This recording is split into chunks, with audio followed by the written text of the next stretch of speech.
Great kid, don't get cocky. Here we are. We're going to do the magazine for issue 56. So this one should be a little bit interesting. So first thing we have is the Skytop Station Battlesphere.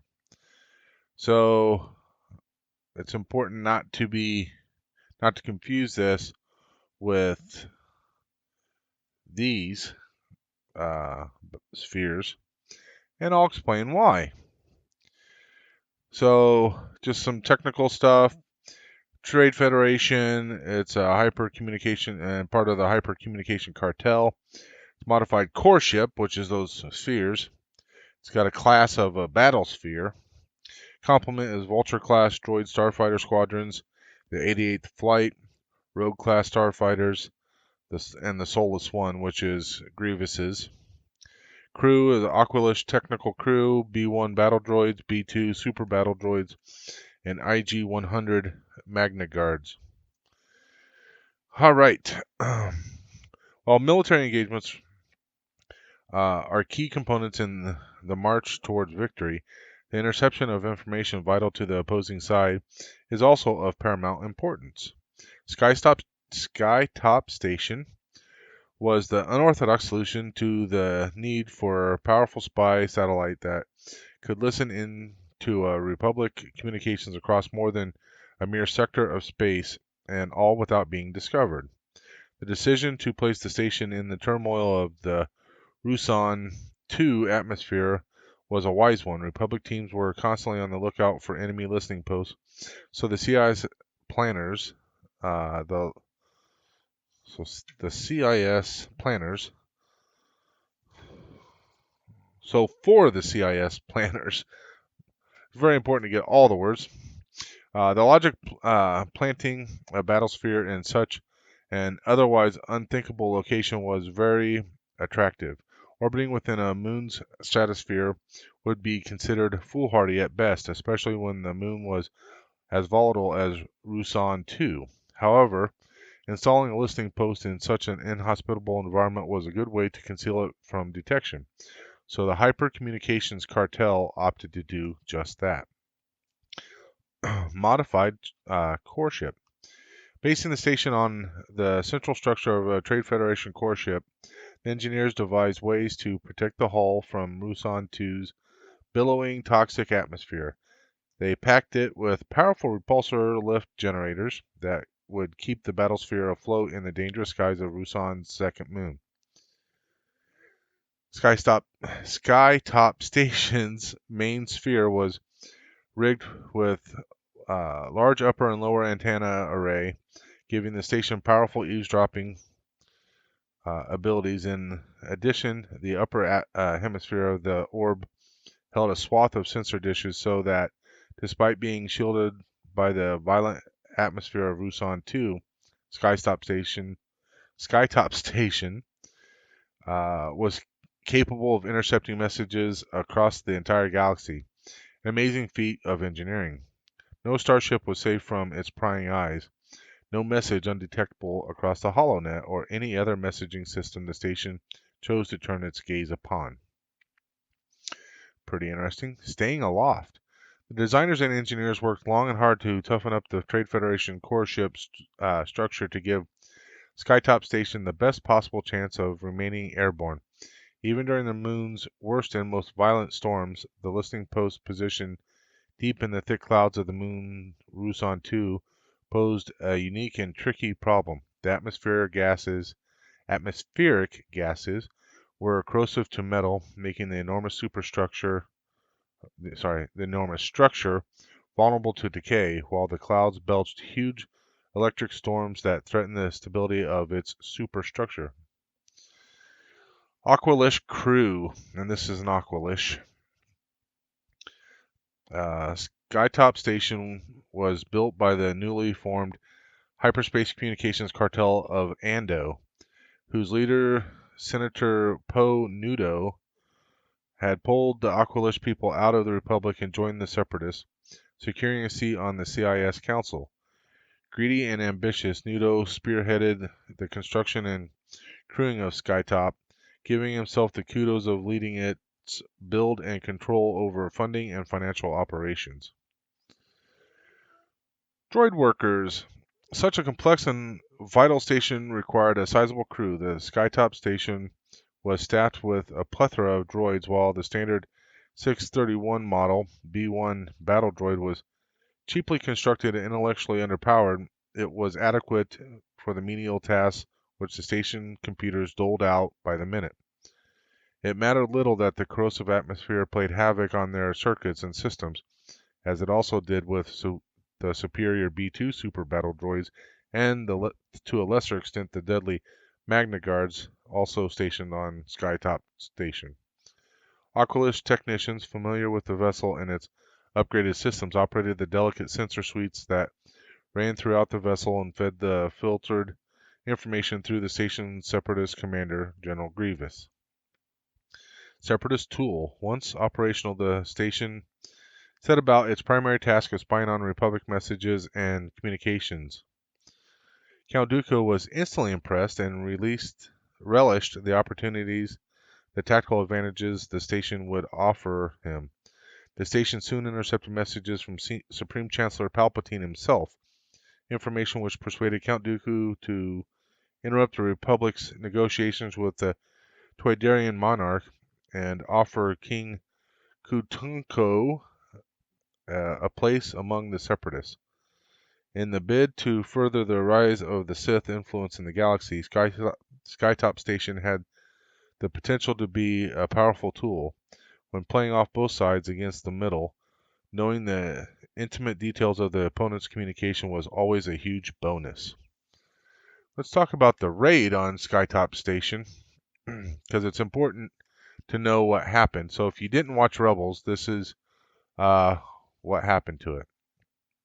Swirling atmosphere of Usan 2 wasn't enough to keep Skytop Station hidden from the detection indefinitely. When Republic astromech R2-D2 was captured by the Separatists and taken to Skytop to download his data, he was able to alert his master, Anakin Skywalker. This led Skywalker to Skytop, where a lengthy skirmish, the station's repulsor lift generators were crippled and it plummeted down into the dense atmosphere of Ruusan Moon. With the loss of the listening post coming so soon after the destruction of his mighty starship Malevolence, the reputation of its commander, General Grievous, suffered.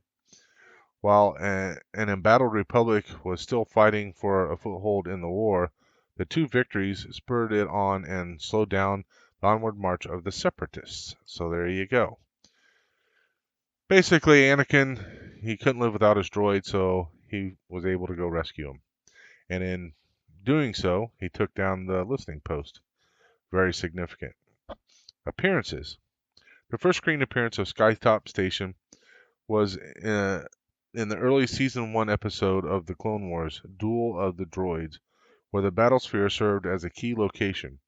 This was despite the show's designers only needing to design and build a small number of virtual sets, due to their ability to shoot the same location from different angles. However, the station had been mentioned on screen before that in the episode Downfall of a Droid. In fact, it had appeared for the very first time in the Clone Wars Prelude online comic written by Pablo Hidalgo and Henry Gilroy and drawn by Jeff Carlisle, Katie Cook, Grant Gould, Tom Hodges, and Daniel Faulkner. The station would also make an appearance in Nintendo's 2009 DS game Star Wars Clone Wars Republic Heroes. There, the player could battle IG-86, Sentinel, and BX series commando droids in an attempt to destroy the station by taking out the main reactor. There you go, behind the scenes. All right. The Dual Worlds of Aleen. So this was kind of like a whimsical story within the Clone Wars. So it was kind of fun. Aleen is located in the Midrim and from outer space appears as a brownish orb. Its arid surface consists of rocky mesas, buttes, and the flat desert plains, with towering kelp-like trees found in the proximity of settlements, where their large roots often hang over the edge of the mesas. Aleen's temperature is mild enough for most visitors, though it rarely receives any. This is quite ironic since the Alena, the planet's sentient inhabitants, are known as some of the galaxy's most passionate tourists. Alena are a small reptilian species. At about 80 centimeters, they may be they may not be very tall, but they are considered a courageous and vivacious race. Alena possesses a metabolism which makes them process energy far more quickly than most species. They have incredibly fast reflexes that have evolved from evading predators such as the sagcatcher, and their energetic nature and curiosity gives the Alena their love of travel, preferably in groups or with their family. Alena are adept at handling creatures such as the flying cancel, a large insect found on many planets, which they ride to greet incoming visitors, although they can operate repulsor lift vehicles with the same natural ease. Alena society combines modern technology with old customs and a polytheistic religion of polytheistic. I don't know what that word means. Religion of gods below. The monarch rules his people very loosely. Some would say on the edge of anarchy, but criminality remains the least of Aleen's problems. Alena villages and towns were originally carved into the surrounding mesas. Large ornate pillars in the cities are decorated by four sculpted Alena heads. Each city has its own mainframe station where eager controllers use modern technology to monitor incoming and outgoing traffic in the city's power and water supplies. Ships are allowed to land on the flat areas around the settlements in order to maintain the sanctity and integrity of the old stone buildings. Underground Realm. Shortly before the Clone Wars, Aleen was represented in the Galactic Republic by the female Senator Bog Tyrell. A massive groundquake in the second year of the conflict revealed Aleen's greatest secret. After a humanitarian relief expedition was sent to help the Alena rebuild their devastated capital city, the inhabitants were rehoused in temporary tents on elevated landing pads, and a field hospital and kitchen were also established. With the necessary technology, the city's mainframe was to be made operational again so the Alena would be on their way to recovery. However, the region remained threatened by several fierce aftershocks, and the ruling king, Manchukuo, Manchukuo, Chucho, kept speaking in riddles, talking about the gods below that would know peace once more.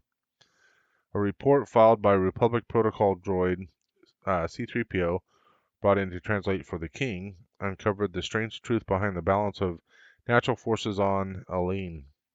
Inside a special domed structure in the capital city, nearly overgrown by vines, an ornate disk lay on the surface of the planet. While its means had been forgotten, the disk sealed off the entrance to an underground realm in ancient times. The Alena had reached an agreement with the beings from below to live peacefully together on the opposite side of the planet's surface. The simple reason of this decision was that the outer atmosphere was poisonous to the underground beings, while the gas from below is deadly to all surface dwellers, including the Alena. The entrance beneath the disk passed through a large tunnel ending near the edge of an eerie, dark, subterranean forest with fluorescent ferns, lichens, flying creatures, and bioluminescent life forms, including inquisitive fireflies. Among the sentient life forms residing in the underworld are the tree-like Kindalo. These rarely encountered ancient beings can grow to 3 meters tall, have bioluminescent veins, and speak in a slow, resonating, deep voice. It was discovered that the original groundquake had caused a disturbance in the balance between both worlds, and that the aftershocks were created by the subterranean beings' failed attempts to close the passageway between both worlds. Eventually, balance was restored when the ornate disk that had been moved by the massive groundquake, was pushed back into place. The gods below were silent once again. So basically, this episode was really all about R2 and C3PO. And amazing enough, C3PO was actually able to help out. Usually, he just does a lot of complaining and whatever, and if he does anything, it's purely by accident. But he was actually instrumental. So Orphney was perhaps Aleen's strangest underground resident, a nymph-like reptilian creature of unknown origin. She knew about the balance between the surface and the underworld. She seemed to possess force-like abilities and had an inquisitive temperament. She also spoke in riddles that revealed the need to repair a breach that was the cause of the quakes devastating the planet. Orphney was keen to put C-3PO and R2-D2 to the test by asking them a riddle. You can run but cannot walk. You have a mouth but cannot talk. You have a head but never weep. You have a bed but never sleep. When the droids found out that the answer was a blank, powerful geyser blew them back to the surface. So, tell me if you know what the answer is in the comments below, and maybe I'll reveal the answer. All right, I'll tell you what it is. It's river. So that's kind of cool. I like that that one, and I'm pretty proud to say that if I remember right, I didn't guess. I could figure out what that answer was during that episode when I watched it. In 2011, when Aleen appeared in the Clone Wars Season 4 episode Mercy Mission, the new homeworld of Alina was established as being different from the Aleen previously created as the home planet of podracer Rats Tyrell. The original was then renamed as Aleen Minor. So there you go. Starship transponders. So transponders are pretty important, and we use them every day. And so there's a little bit in the Star Wars world that we need to be aware of. Transponders are shipboard devices that emit an identifying signal, which the equipment usually sends out in response to receiving the interrogation signal. Every legitimate ship's transponder transmits a code which is unique to that vessel, so it can be used to identify it at a distance and track its approach to planet's orbital space. Bureau of Ships and Services. Recording these codes is an essential part of the ship's registration process, and the stored data includes the registered name of the starship, her type and class, the names of the registered owner and commanding officer. For thousands of years, recording and updating transponder codes has been the responsibility of the Bureau of Ships and Services, the self-appointed insurer of the public safety during a space travel. The BOSS, BOSS, has remained an autonomous, non-governmental organization, although during Emperor Palpatine's reign it became known as Imperial Ships and Services. The Bureau registers nearly every ship in the civilized galaxy other than a few whose owners go to great lengths to keep a low profile. Among the Bureau's other responsibilities is the administration of pilots' flight certificates, and it also keeps galactic charts and maps up to date, transmitting the information to spaceports across the galaxy so that starships can improve their data. The BOSS has offices at the local, planetary level, to keep an eye on the vessels plying in system routes. It also operates on a larger, galactic level, with offices at most of the galaxy's major spaceports. Embedded data. The transponder codes assigned by the BOSS are built into Starship's power units by making slight individual variations in the ship's sublight engine emissions. This unique pattern is regulated by a transponder director that is sealed into the ship's engine. In theory, this makes the transponder codes tamper-proof, while the BOSS prides itself that its agents are incorruptible. In practice, transponder codes can be altered in three ways: replacing the sublight drive, installing new transponder codes, or tampering with the Bureau's files, which are stored in encoded computer cores. All these are complex procedures that require a lot of time, money, and expertise, and are often abandoned in favor of buying or chartering a new vessel for a particular job. Let's talk about transmitting a false identity. This display shows the readout that appeared on an Imperial screen during an encounter with the battered YT-1300 freighter near Ord Mantell.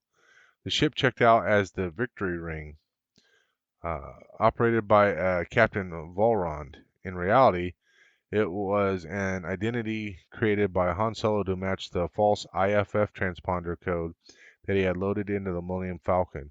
On this occasion, Leia Organa was able to use the Varond alias, as Solo had not specified a gender for the captain. So there you go. Pretty cool. Imperial IFF transponders. Under the totalitarian rule of the Empire, Imperial Starfleet realized that transponder codes could be used to maintain Emperor Palpatine's tight grip on the galaxy. When the Empire took power, the starships received their own Imperial ships and services issued datapad for inspection by port officials.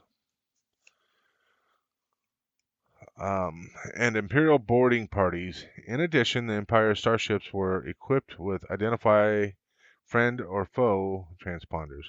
These military-grade starship components were used to interrogate the transponder codes broadcast by other space-going vessels that come into range, as well as sending their own transponder codes out into space.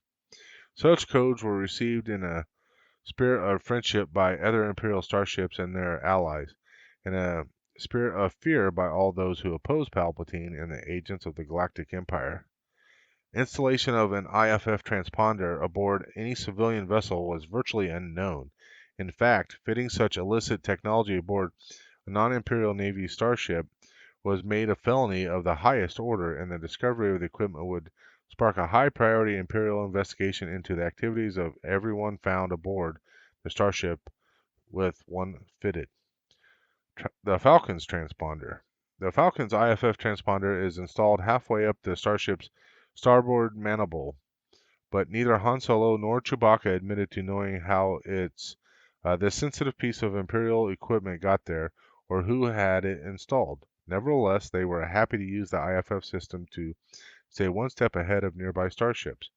When used in conjunction with the Falcon's long-range sensors, the IFF transponder can help to spot other starships several minutes before their captain.